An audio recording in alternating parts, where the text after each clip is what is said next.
কোন সরকারের আমলে কি ভারতের সাথে সম্পর্ক ছেদ হয়েছিল, না কূটনৈতিক সম্পর্ক বিচ্ছিন্ন হয়েছিল?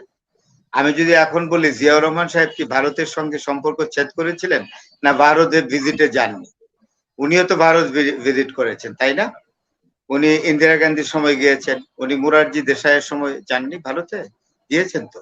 এবং জেনারেল এরশাদও তো গিয়েছেন, ইন্দিরা গান্ধীর সময়ও গিয়েছেন, পরবর্তী সময় ভারতের সাথে ভালো সম্পর্ক থেকে রেখেছেন।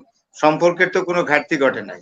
তাইলে সম্পর্ক হতেই পারে, কোন সরকারের আমলে হয়তো সম্পর্কটা একটু উষ্ণ হবে, আর কোন সরকারের আমলে হয়তো কম উষ্ণ হবে, কিন্তু স্বাভাবিক সম্পর্ক, বাণিজ্যিক সম্পর্ক, ডিপ্লোম্যাটিক রিলেশন এবং মানে মিউচুয়াল বিষয়ের অ্যাড্রেস, মানে বায়োলেটারাল বিষয়গুলোর অ্যাড্রেস তো সব সরকারের আমলেই হয়েছে। সুতরাং এই কথা জনাব ফখরুল ইসলাম আলমগীর কেন বললেন? উনি তো একজন পুরনো রাজনীতিবিদ, যে দেশ চালাচ্ছে অদৃশ্য শক্তি। এগুলো পলিটিক্যাল রেটরিক। এখানে আমি অত্যন্ত বিনয়ের সঙ্গে শ্রদ্ধেয় স্যার ডক্টর প্রফেসর তাজ হাশমির কিছু কথা বলি। যে উনি বলেছেন যে ইয়াহিয়া খানের সময় বঙ্গবন্ধু এগ্রি করেছেন যে he will be the prime minister, Bangabandhu will be the prime minister and General Yahya will remain as president. আর উনি ফরেন মিনিস্টার কে থাকবেন, অর্থমন্ত্রী কে হবেন, প্রফেসর রেহমান সুবান, foreign minister doctor Kamal Hossain, তারা কিন্তু কাজিন, তারা first cousin. Doctor Kamal Hossain এবং প্রফেসর রেহমান সুবান ফুফাতো মামাতো ভাই, আমি জানি এটা ভালো করে, এবং তারা কাজিন। এবং এখানে সৈয়দ নজরুল ইসলাম কি হবেন সবই, এবং তাজউদ্দিন সাহেব কি হবেন এটা স্যার বলেননি, আমি এটা জানি না এই সম্পর্কে। তবে আমি একটি কথা বলি, তাজউদ্দিন সাহেবের নাম ছিল না। আচ্ছা, আরটিসিতে যখন গেলেন রাউন্ড টেবিল কনফারেন্সে বঙ্গবন্ধু, তখন বঙ্গবন্ধুকে ডিনার দেওয়া হয়েছিল এবং ডিনারটি ছিল এককভাবে। আইয়ুব খান তার একটা ডিজায়ার এক্সপ্রেস করেছিলেন যে আমি মুজিবের সঙ্গে কথা বলবো, এবং সবচেয়ে মনে রাখবেন দুজন মানুষকে আইয়ুব খান খুবই অপছন্দ করতেন। সবচেয়ে বেশি অপছন্দ করতেন বঙ্গবন্ধু শেখ মুজিবুর রহমানকে, আর আরেকজন পরবর্তী সময়ে অপছন্দ শুরু করলেন, এটা হলো তাশখন্দ চুক্তির পর থেকে, 65 ওয়ারের পর থেকে উনারই ক্যাবিনেটের যে মন্ত্রী ছিলেন দীর্ঘদিন, প্রথম বাণিজ্য পরে জ্বালানি এরপরে পররাষ্ট্রমন্ত্রী, বা প্রথম জ্বালানি পরে বাণিজ্য এরপরে পররাষ্ট্রমন্ত্রী, তা হচ্ছে অত্যন্ত অপছন্দ করতেন। তো এইখানে যে বিষয়টি হলো এই যে এখানে আইয়ুব খান যখন ডিনারে ডাকলেন, এই ডিনারের ব্যবস্থা করেছিলেন খাজা ওয়াসিউদ্দিন সাহেবের বাবা শাহাবুদ্দিন সাহেব। খাজা অর্থমন্ত্রী ছিলেন, একসময় ফ্রন্টিয়ারের গভর্নরও ছিলেন, এবং ঢাকা ইউনিভার্সিটির ট্রেজারারও ছিলেন। খাজা নাদিমউদ্দিন সাহেবের ছোট ভাই, খাজা খয়রুদ্দিন সাহেবের ইমিডিয়েট বড় ভাই, আমি যদি ভুল না করে থাকি। তখন বঙ্গবন্ধুকে ভাতিজা বলতেন খাজা শাহাবুদ্দিন, যে ডিনার খেতে হবে। আর খাজা ওয়াসিউদ্দিনের সাথে বঙ্গবন্ধুর একটা ভালো সম্পর্ক ছিল। দেন হি ওয়াজ দ্য স্টলওয়ার্ট মিলিটারি অফিসার।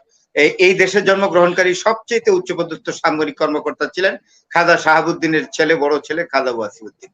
যাই হোক, তো বঙ্গবন্ধুকে প্রথমেই বলল যে বাবা তুমি আমাকে, আইয়ুব খান বললেন তুমি আমার ছেলের মতো, তুমি দেশ চালাও, হ্যাঁ তুমি দেশ চালাও, তুমি প্রধানমন্ত্রী হয়ে যাও, হ্যাঁ আমি প্রেসিডেন্ট থাকি আর না থাকি, তা তুমি প্রধানমন্ত্রী হয়ে যাও। বঙ্গবন্ধু বলেছিলেন যে স্যার একটা কথা বলি, এটা একটু মনে রাখবেন কথাটা, আমার মেন্টর, পলিটিক্যাল মেন্টর, অক্সফোর্ডের ট্রাইপোস, 5টা সাবজেক্টে এমএ, বিসিএল, উনিও 13 মাসের বেশি, হোসেন শহীদ সরওয়ার্দী 13 মাসের বেশি প্রধানমন্ত্রী পদে থাকতে পারেন নাই।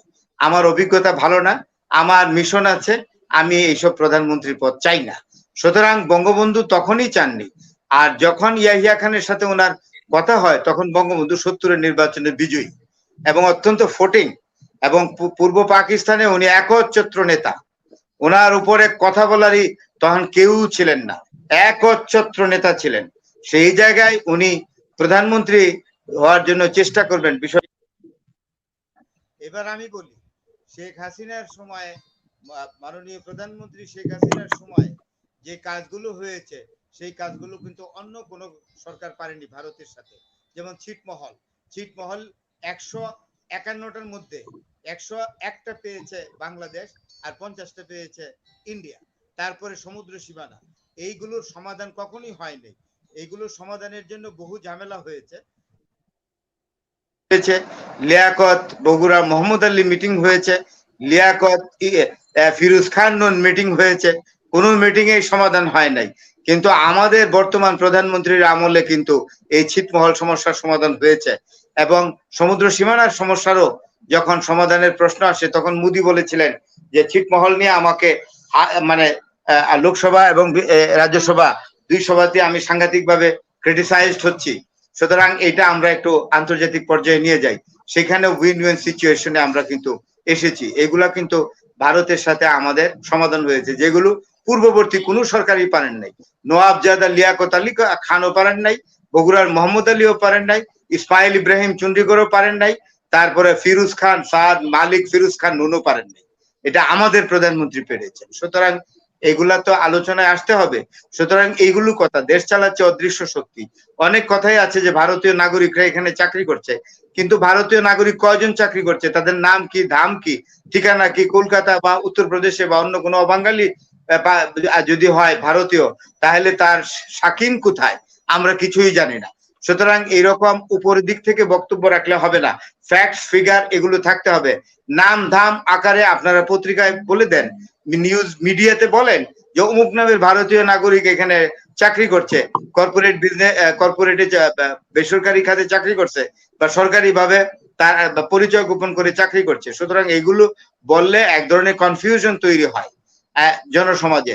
সুতরাং এগুলোকে পরিষ্কার করে বলতে হবে, এগুলো কিন্তু ভয়ানক কথা। তার কারণ স্বাধীন সার্বভৌম রাষ্ট্রে অন্য একটি রাষ্ট্রের লোক এখানে কেন সরকারি চাকরি করবে বা অন্যান্য গুরুত্বপূর্ণ পদে অধিষ্ঠিত থাকবে? হ্যাঁ, মাইনরিটিরা চাকরি পায়, এটা সব দেশেই পায়।